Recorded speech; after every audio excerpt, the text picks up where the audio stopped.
Tuhan yang mau kami dengar.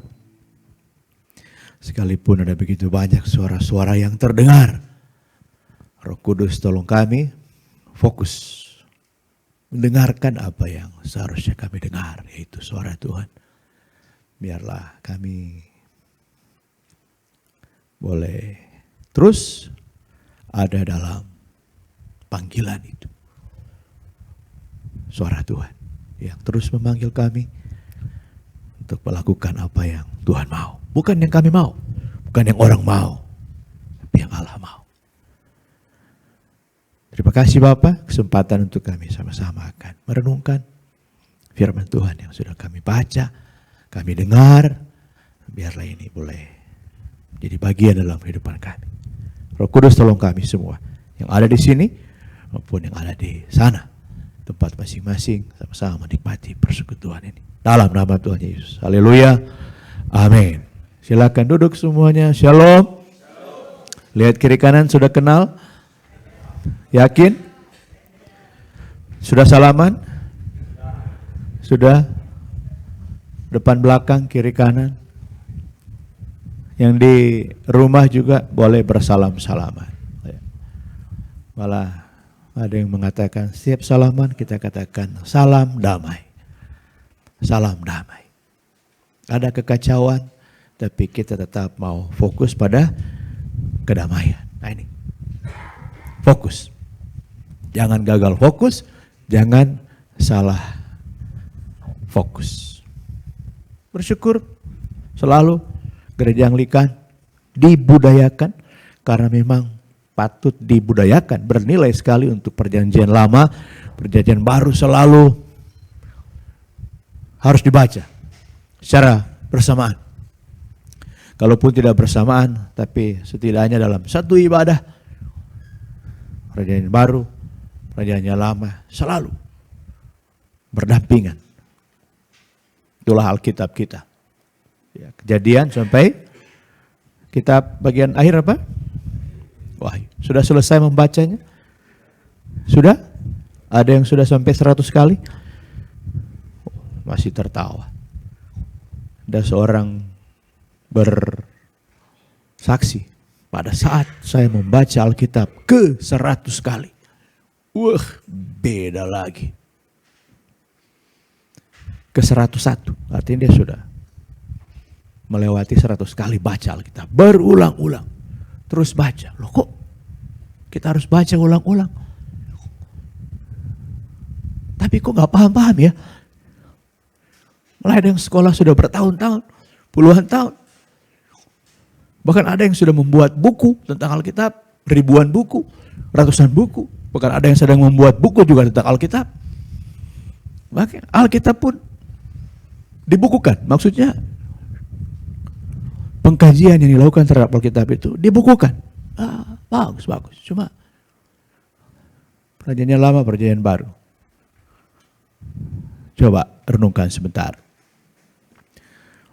Mana lebih pas istilah untuk Alkitab? Alkitab itu berisi pemahaman atau berisi pengalaman? Alkitab itu isinya pemahaman orang atau pengalaman orang? Yakin? Saya pun sepakat. Tapi yang disukai orang pemahaman atau pengalaman? Alkitab. Kebanyakan orang ingin memahami Alkitab atau ingin mengalami Alkitab? Alkitab berisi pemahaman atau pengalaman? Pengalaman. Orang membaca Alkitab untuk mengalami atau memahami? Nah ini dia nggak nyambungnya di situ. Alkitab isinya pengalaman, tapi pendekatan yang dibikin adalah untuk mendapatkan pemahaman. Bagaimana memahami apa yang dialami? Emang bisa? Bisa kita memahami apa yang dialami? Jangankan apa yang dialami oleh para nabi, imam, raja, rasul di dalam Alkitab. Pengalaman kita bisa sampai pada pemahaman? Paling-paling orang hanya bertanya, kenapa saya mengalami itu? Pernah berusaha memahami apa yang dialami? Mana Bu Srai? Pengalaman terbaru apa? Yang baru lewat. Bu Sri. Bisa dipahami nggak pengalaman itu? Di kampung ada tempat jualan kelapa muda. Dan di situ sedang ada obrolan antara dua orang ilmuwan. Yang satu profesor, yang satu associate profesor. Yang satu sudah profesor murni, yang satu ya calon profesor lah. Mereka berdialog. Cenderung berdebat. Apa yang mereka dialogkan? Apa yang mereka perdebatkan? Bagaimana air kelapa bisa ada di dalam kelapa? Mereka ingin memahami itu. Bagaimana sampai ada di dalam kelapa itu yang ada kulitnya, yang ada tempurungnya, tapi di dalamnya kok bisa ada air? Padahal kelapa itu nggak ada yang sepohon cabai loh tingginya.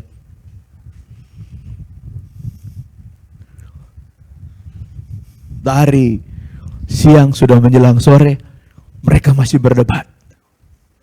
Dari mana datangnya air ini sampai ada di dalam kelapa? Tapi datang seorang petani yang habis macul, sambil lap-lap keringat gitu dia. Dia bilang, Pak, kelapa muda satu. Prak, prak, prak. Blep, blep, blep, blep, blep, blep, blep, blep.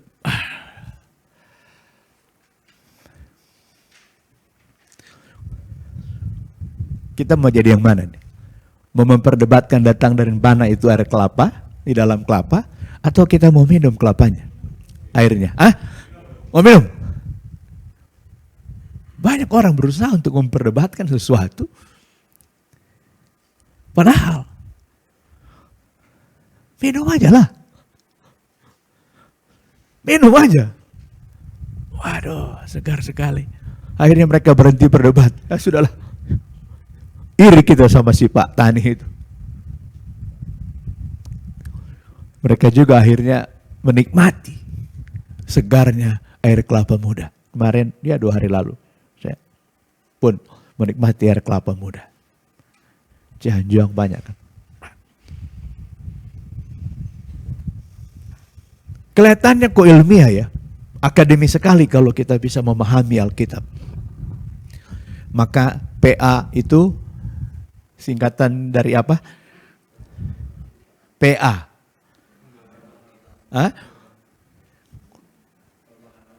Pemahaman Alkitab. Sudah paham belum? Terus aja PA, tapi nggak paham-paham. Kenapa? Lagi-lagi nggak nyambung. Alkitab itu berisi pengalaman, bukan pemahaman. Bukan pemahaman Musa dan dia menuliskan Kejadian sampai kitab Ulangan, 5 kitab Musa. Pentateuch kita sebut secara teologis ya. Bukan karena pemahamannya Raja Salomo menuliskan. Bukan karena pemahamannya Yesaya menuliskan ayat-ayat yang dibaca oleh siapa tadi? Anissa. Bukan karena pemahamannya Rasul Yohanes menuliskan kitab apa tadi? Wahyu yang dibaca oleh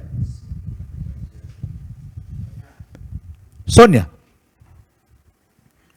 Anissa dan Sonia. Perjanjian Lama dan Perjanjian Baru. Bahkan dari awal, coba lihat. Pengalaman demi pengalaman terus dicatat. Ini yang saya mau sampaikan. Panggilan itu pemahaman atau pengalaman? Panggilan hidup itu pemahaman atau pengalaman? Hidup itu untuk dipahami atau untuk dinikmati?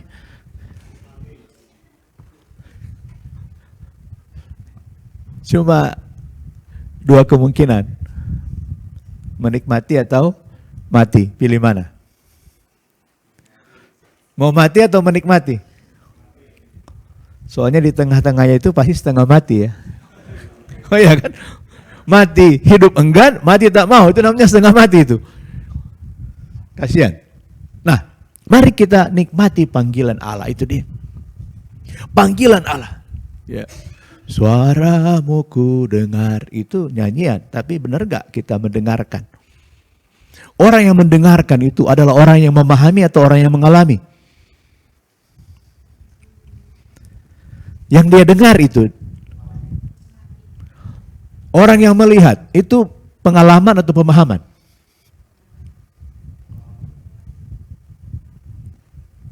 Entahkah Yesaya, entahkah Wahyu, itu penglihatan atau pemahaman?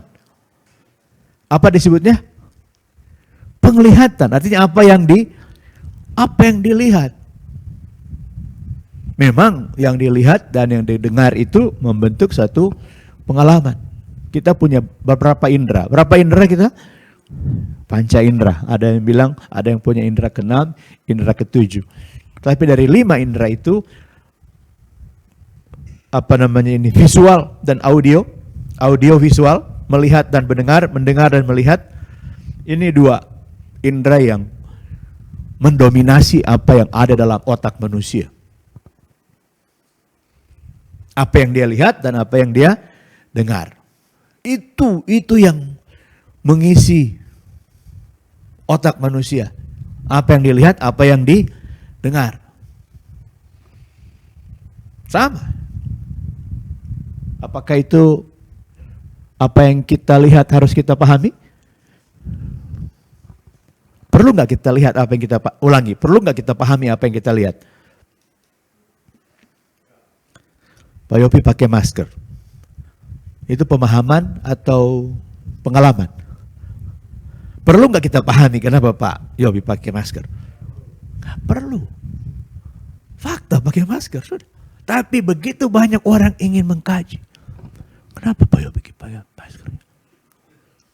Maskernya itu baru atau bekas ya? Baru juga sih bilangnya, tapi baru dipakai seminggu maksudnya.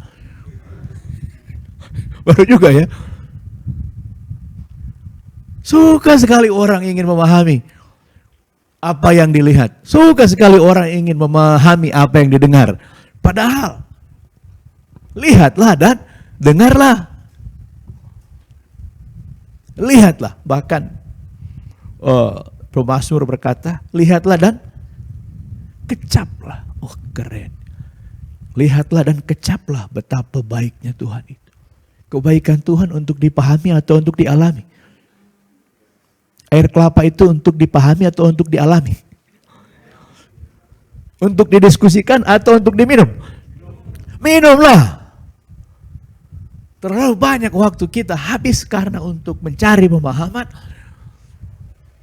Padahal betapa sederhananya pengalaman itu. Mana yang lebih susah, memahami atau mengalami? Mana orang harus sekolah? Untuk memahami atau untuk mengalami? Untuk memahami harus sekolah sampai profesor pun nggak paham-paham juga kan? Coba tanya sama profesor, dia sudah paham belum ilmunya? Belum. Mari kita alami. Dan ini yang saya mau sampaikan. Panggilan itu bukan hanya satu kali. Tapi seluruh isi Alkitab berisi panggilan Allah. Dari Kejadian pada mulanya sampai Wahyu. Bukan pada akhirnya ya. Jangan berkata Wahyu itu pada akhirnya. Ya, pada mulanya dan selanjutnya. Ayat terakhir dari kitab Wahyu ada yang ingat? Wahyu berapa, pasal berapa, ayat berapa? Wahyu pasal Kejadian 1 ayat 1 ada yang ingat? Ada yang hafal? Ada, pada mulanya dan seterusnya. Wahyu pasal 22 ayat 21. Betulkah itu ayat terakhir dari kitab Wahyu? Apa isinya? Halo? Segera baca kalau nggak hafal. Apa isi dari Wahyu terakhir? Wahyu pasal 22 ayat 21. Apa isinya? Halo? Halo? Siapa yang sudah ketemu? Wahyu 22 ayat 21. Siapa yang di rumah sudah ketemu? Kelihatannya Amanda sudah ketemu. Boleh bacakan. Wahyu terakhir.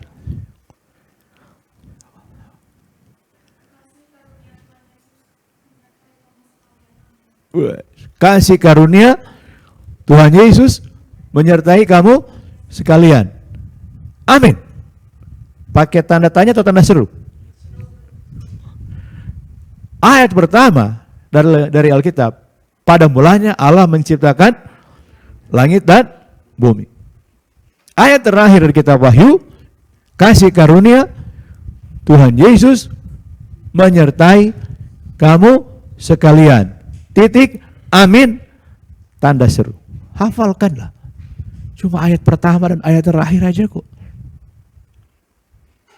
Sederhana. Tapi dari situ pun kita sudah lihat betapa dua pilar ini pada mulanya Allah dan kasih karunia Tuhan Yesus menyertai kita sekalian. Yesus menyertai kita. Itu pemahaman atau pengalaman? Halo? Yesus menyertai kita. Pemahaman atau pengalaman itu? Pengalaman. Seluruh Alkitab dari awal sampai akhir berisi alamilah. Alamilah Alkitab itu, alamilah firman itu, alamilah Allah. Not understanding God, but experiencing God. Sekalipun kita digoda untuk berusaha untuk memahami Allah, maka ada teologi. Kalau ada biologi, ilmu tentang bio. Antropologi, ilmu tentang antropos, manusia. Apalagi teknologi, ilmu tentang teknik. Yang logi-logi itu kan. Muncul teologi. Apa artinya teologi? Ilmu tentang buatan manusia itu. Teologi, ilmu tentang Allah. Ilmu yang mempelajari Allah. Luar biasa manusia ini ya. Enggak lah. Tapi dalam diskusi kami, bukanlah teologi itu kita mau mempelajari dan memahami Allah. Enggak lah. Tapi tujuan dari teologi adalah mengenal Allah dan membuat dia dikenal. Itulah teologi. To know God and to make Him known. Itu dia. Jangan cuma mau mengenal Allah. Kita nggak akan pernah mengenal dia kecuali dia yang memperkenalkan diri kepada kita. Apakah Allah sudah memperkenalkan diri? Sudah. Berulang-ulang kali dalam perjanjian lama, bahkan dalam perjanjian baru. Dia memperkenalkan diri khusus lewat anaknya yang tunggal. Maka seluruh kehidupan Yesus pun adalah pengalaman kita. Kok bisa? Seluruh kehidupan Yesus adalah pengalaman kita. Harusnya kita mengalami Yesus. Bukan berusaha untuk memahami Yesus. Mari alami kasih karunia. Mari alami penyertaannya. Tapi seberapa jauh kita sudah mengenal Yesus. Bukan memahami. Paling tidak apa kata Alkitab tentang Yesus. Sudahkah kita tahu? Masih ingat 7 hal tentang Yesus? Masih ingat 7 hal tentang Yesus? Seluruh kehidupan Yesus adalah mujizat. Karya Allah yang harus kita alami. Masih ingat 7 hal tentang Yesus? 1. Dia lahir untuk siapa? Dia lahir untuk siapa? Dia lahir untuk kita. Itu nomor 1. Apakah kelahiran Yesus itu untuk dipahami atau untuk dialami? Kelahiran Yesus lahir untuk kita. Dia lahir untuk saya, untuk saudara, untuk kami. Itu pemahaman atau pengalaman? Gimana Kristi? Yesus lahir pemahaman atau pengalaman? Gak sanggup kita pahami kelahiran Yesus. Susah untuk mengerti. Kecuali kita alami. 30 tahun kemudian Yesus di mana? Di Sungai Yordan? Di apa? Dibaptis. Kalau kelahirannya mujizat yang menggemparkan dunia, bagaimana pembaptisan Yesus 30 tahun kemudian? Apakah itu mujizat? Apakah itu menggemparkan? Bagaimana tidak? Setelah Yesus dibaptis, maka terdengarlah suara dari langit. Apa isinya? Inilah anak yang kukasihi, kepadanya lah aku berkenan. Suara dari mana itu? Gempar. 3 tahun kemudian atau 3,5 tahun kemudian Yesus apa? Mati. Pertama apa tadi? Yesus lahir. Yang kedua 30 tahun kemudian Yesus dibaptis. Yesus mati, Yesus lahir untuk kita. Yesus dibaptis untuk kita. Sama juga. Kita perlu mengalami pembaptisan. Cuma hari kelahiran, hari Natal ada hari liburnya. Kenapa hari baptisan Yesus nggak ada liburnya ya? Nggak apa-apalah. Padahal itu, menggemparkan. Baru kemudian hari kematian, libur nggak? Libur, diperingati. Harusnya hari pembaptisannya juga menjadi hari libur. Tapi nggak apa-apalah. Kita bukan mau meliburkan diri, bukan? Dengan hari-hari Yesus. Tapi untuk mengalami itu. Pertama apa dia? Lahir. 2 dia dibaptis. 3 tahun kemudian setelah dibaptis dia salib dan mati. Waktu Yesus mati, menggemparkan tidak? Ajaib tidak? Kenapa tidak ajaib? Siang bolong dong. Kemudian terjadi apa? Kegelapan menyelimuti seluruh wilayah itu. Siang bolong, gelap gulita. Dan terjadi apa? Apa terjadi? Gempa dan bait Allah, tirai bait Allah terbelah 2. Gempar. Dahsyat gak? Dahsyat. Kematian Yesus untuk dialami atau untuk dipahami? Nggak sanggup. Banyak, ribuan, mungkin jutaan buku membahas tentang kematian Yesus. Ujung-ujungnya ya pemahaman doang. Setelah dia mati, 3 hari kemudian dia sudah berapa itu? 1 Yesus, 2 dibaptis, 3 mati, 4 bangkit. Kebangkitannya ajaib tidak? Menggemparkan tidak? Bagaimana nggak menggemparkan? Bagaimana nggak ajaib? Kubur yang dijaga dong. Waduh, terguling batunya yang sekian ton itu. Dan ada malaikat di situ. Gemetar juga orang. Sudah berapa itu? 4. 5. 40 hari kemudian Yesus naik ke surga. Kenaikannya ajaib tidak? Menggemparkan tidak? Gimana nggak ajaib? Gimana nggak menggemparkan? Bahasa Indonesia dibilang Yesus apa? Kenaikan Tuhan Yesus ya. Kenaikan Tuhan Yesus libur ya. Kebangkitannya libur ya. Pas hari Senin soalnya. Kita merayakan ya di berjoget di situ. Putar ke kiri. Ada yang putar ke kiri, ada yang kayaknya ke kanan. Kita merayakan karena hari libur, hari Kamis itu. Naikannya ke surga. Ajaib, dahsyat. Bahasa Indonesia kan kenaikan ya. Sebenarnya bukan kenaikan. Bahasa Alkitab bilang Yesus terangkat ke surga. Bukan Yesus naik ke surga kayak naik pohon kelapa aja. Tuh naik gunung, naik.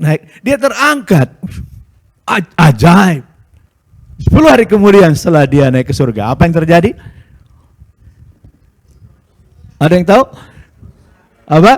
Roh Kudus ajaib tidak? Dahsyat tidak? Menggemparkan tidak? Pencurahan Roh Kudus untuk dialami atau untuk dipahami? Sudah berapa itu? Saya bilang berapa? Ini yang belum terjadi. Dia berjanji. Dia akan datang kembali. 6 sudah terjadi. 1 lagi. Tapi kalau 6 hal ini terjadi dengan ajaib, 6 hal ini terjadi menggemparkan, kira-kira yang ke-7 ajaib tidak? Menggemparkan tidak? Kita akan pahami atau alami? Banyak buku pemahaman tentang kedatangan Yesus. Eskatologi lah, apa buku-buku.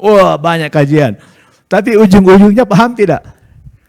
Mari kita alami kedatangannya. Tapi sebelum dia datang, dicurahkan Roh Kudus. Pada saat Yesus terangkat ke surga, dia berkata, Kisah 1 ayat 8, kamu akan menerima kuasa kalau Roh Kudus turun ke atas kamu. Dan kamu akan menjadi menjadi saksi atau siksa?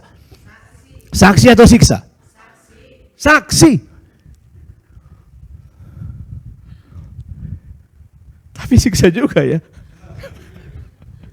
Gak.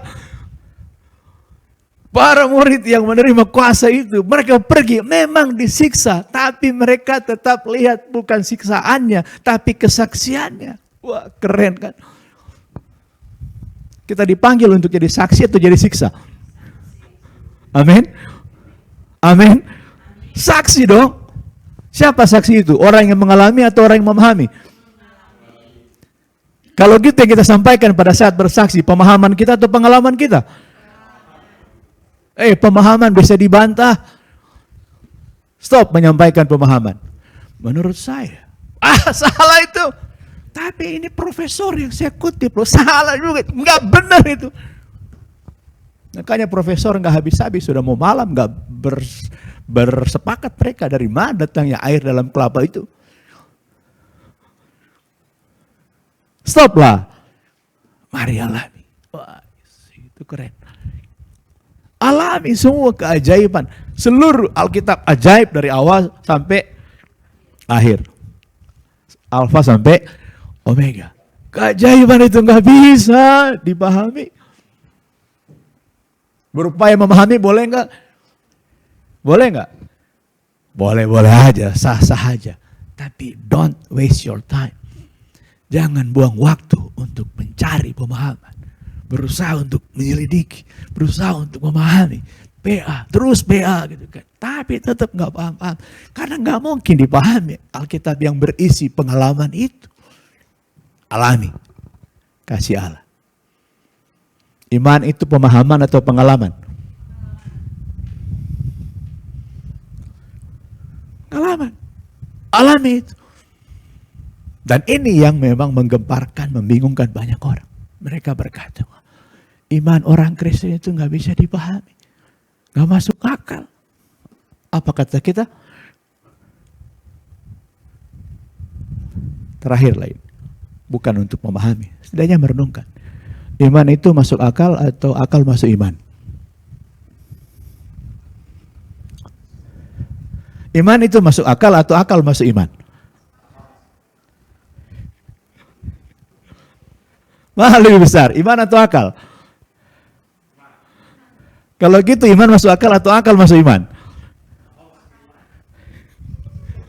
Saya mau tanya, mana yang benar? Rumah masuk gelas atau gelas masuk rumah? Kenapa gelas masuk rumah? Karena gelas kecil masuk ke yang besar. Kalau gitu mana? Iman masuk akal atau akal masuk iman? Jangan pernah berpikir iman itu masuk akal. Memaksakan rumah masuk gelas. Orang Minasa bilang tunggu ayam kencing kata. Karena nggak mungkin ayam nggak pernah kencing. Ada aja istilah itu.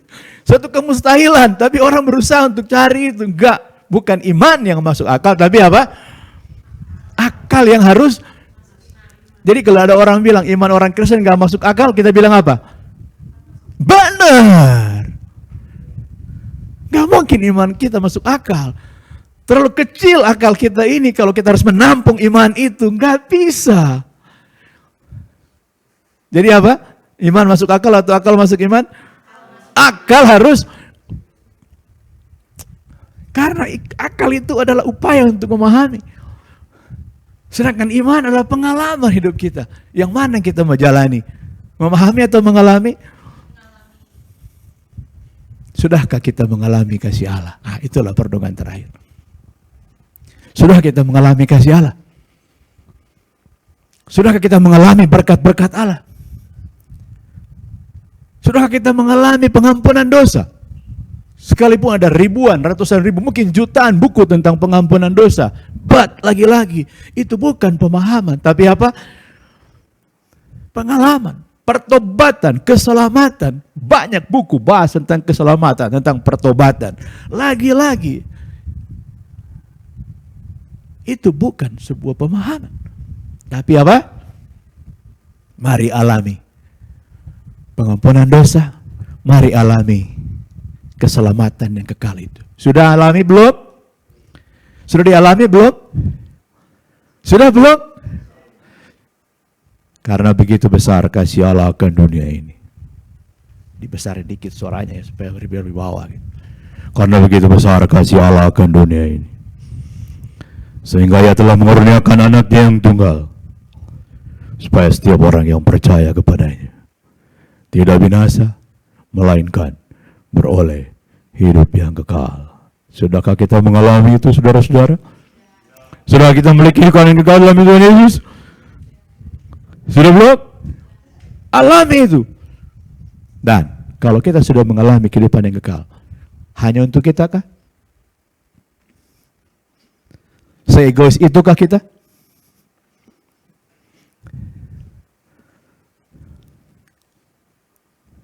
Jangan egois lah.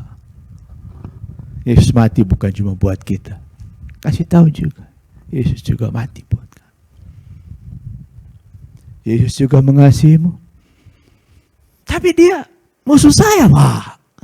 Gimana saya mau memberitakan kasih Yesus kepada dia, padahal saya benci sama dia? Nah, ini persoalan muncul. Kita mulai pilih-pilih kasih. Padahal Allah mengasihi kita tanpa pilih-pilih. Tapi kita pilih-pilih kasih. Coba kalau Allah harus pilih-pilih. Kita termasuk yang dikasihi enggak? Enggak. Coba kalau Allah pilih-pilih, kita termasuk orang yang diselamatkan tidak? Kasih Allah tidak pilih-pilih, jadi jangan pilih-pilih kasih. Beritahu, Yesus mengasihimu. Yesus mati untukmu, Yesus menyelamatkanmu, Yesus menyelamatkan kita. Kasih tahu kiri kanan, Yesus menyelamatkan kita. Pengalaman atau pemahaman? Pengalaman. Kalau Roh Kudus turun ke atas kamu, 1 menit lagi lah ya. Sudah waktu, aman.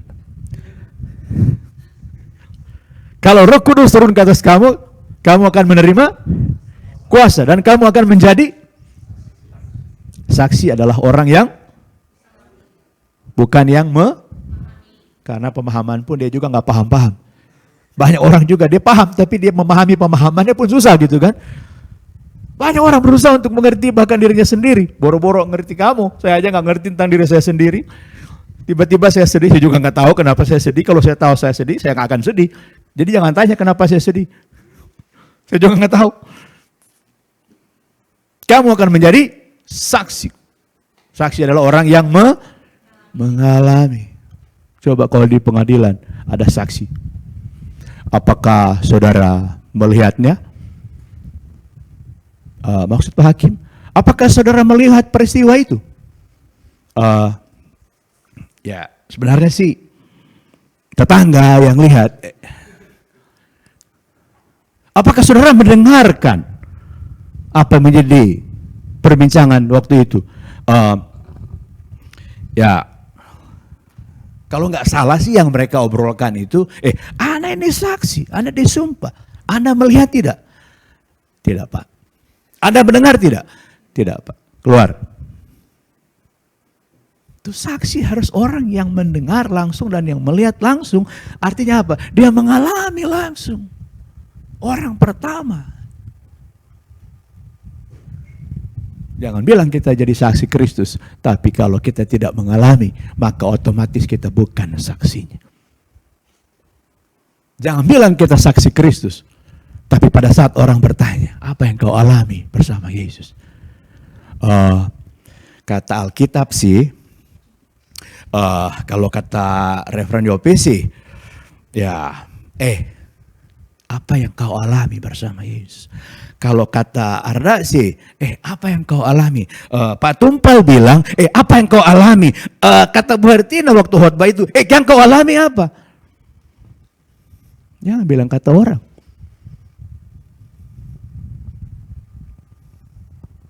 Jangan seperti tunanetra yang disuruh menyanyi bintang kecil. Bintang kecil.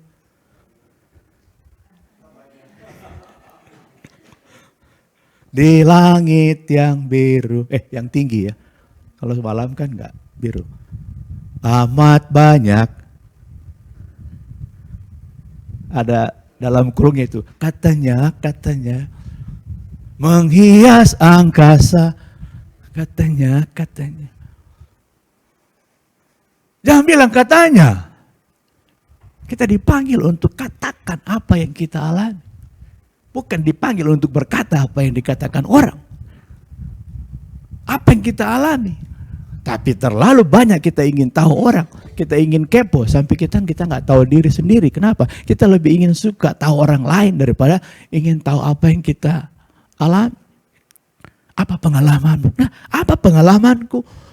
Karena setiap kita punya pengalaman yang berbeda-beda dengan Tuhan. Tuhan kita sama. Juru selamat kita sama. Yesus Kristus. Tapi pengalaman kita, jangan disama-samain dong. Kok dia cepat dapat mobilnya ya? Kok dia kayaknya kok lancar-lancar aja ya? Sehat-sehat aja ya? Kok cepat lulusnya dia ya?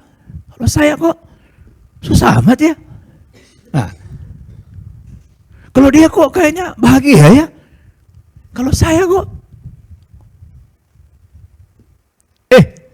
Itulah persoalan kita.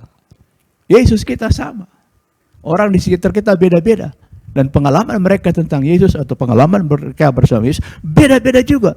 Kita mau lihat orang atau mau lihat Tuhan? Halo? Kita mau lihat orang atau lihat Tuhan? Saksi Tuhan, kita mau lihat orang atau lihat Tuhan? Kita ini saksi orang atau saksi Tuhan? Kalau kita saksi Tuhan, lihat Tuhan, dengarkan Tuhan. Jangan kita ini saksi Tuhan, kita ngomongin tentang orang lain. Kenapa? Kita biasa lihat orang, biasa dengar orang. Akhirnya kita jadi saksi Tuhan atau saksi orang. Ya karena kebiasaan melihat orang dan mendengarkan orang, maka kita menjadi saksi orang. Ya kalau boleh sih, saya kayak Pak Yopi. Aduh, tapi susah ya. Jadi referen itu berat. Ya janganlah kayak Pak Yopi lah. Jadi kayak Gideon aja lah. Jago banget itu main pianonya, main keyboardnya jago banget gitu. Janganlah. Gideon punya talenta. Arda punya talenta. Kristi punya. Amanda punya. Anissa punya. Siapa lagi? Bella punya. Betul ya? Siapa lagi sebelahnya Bella? Weis. Pel punya kehebatan. Pel, jangan banding-banding sama orang lain ya. Aku pingin kayak artis drakor. Udahlah. Jangan banding-banding, Pel. Pel cuma satu di dunia. Nggak ada duanya, Pel. Coba, ada berapa Pel di dunia? Pernah ketemu nggak kayak gini? Coba keliling dunia, ada berapa Opel di dunia? Mungkin namanya boleh sama, tapi kalau di Amerika namanya Opel Blazer. Mobil itu ya. Cari coba ada Opel yang sama nggak di dunia ini? Cari, ada nggak? Nggak usah carilah, nggak akan ada juga, nggak akan pernah ketemu dua. Janganlah Opel, coba dari satu pohon yang sama, ambil daun. Katakanlah pohon jambu, ambil daun. Ada nggak yang sama? Janganlah itu pohon, satu cabang, ambil daun. Ada nggak yang sama? Janganlah itu cabang, satu ranting, ambil daun. Ada nggak yang sama? Satu pohon, satu cabang, satu ranting, nggak ada dua daun yang sama. Apalagi beda pohon. Siapa itu satu? Dari Malaysia dia orang biologi. Saya datang ke Indonesia, tadi pernah gereja ke sini waktu itu. Sudah doktor mungkin sekarang, atau mungkin sudah profesor. Dia ingin membandingkan antara daun pohon Indonesia dan daun di pohon di Malaysia. Tidak penelitian tentang daun.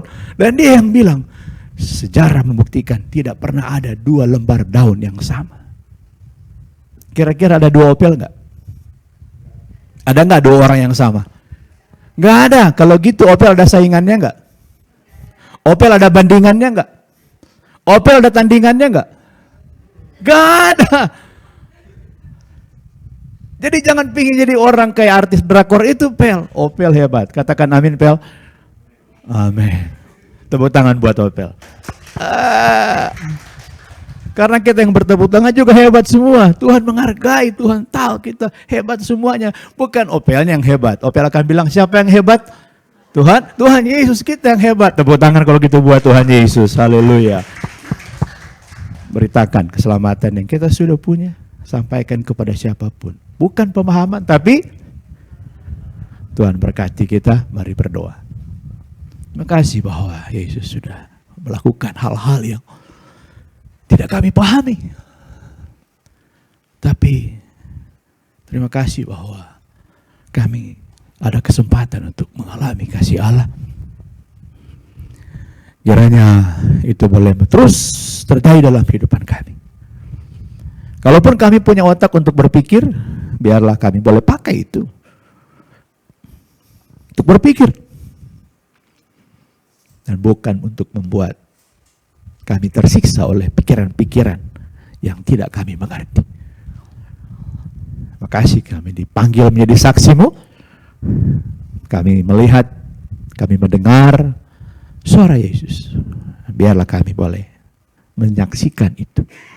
Makasih Tuhan Yesus untuk keselamatan kekal. Biarlah ini sudah menjadi pengalaman kami. Dan kami akan bagikan juga pengalaman kami pada orang. Supaya mereka juga mengalami Tuhan Yesus. Mengalami kasih-Nya. Mengalami kehidupan kekal. Dalam nama Tuhan Yesus yang ajaib. Yang menebus dosa kami. Melayakkan kami. Dan menjamin kehidupan kekal. Dalam nama yang kudus dan ajaib kami berdoa. Haleluya. Amin. Tepuk tangan lagi buat Tuhan Yesus dong. Mantap.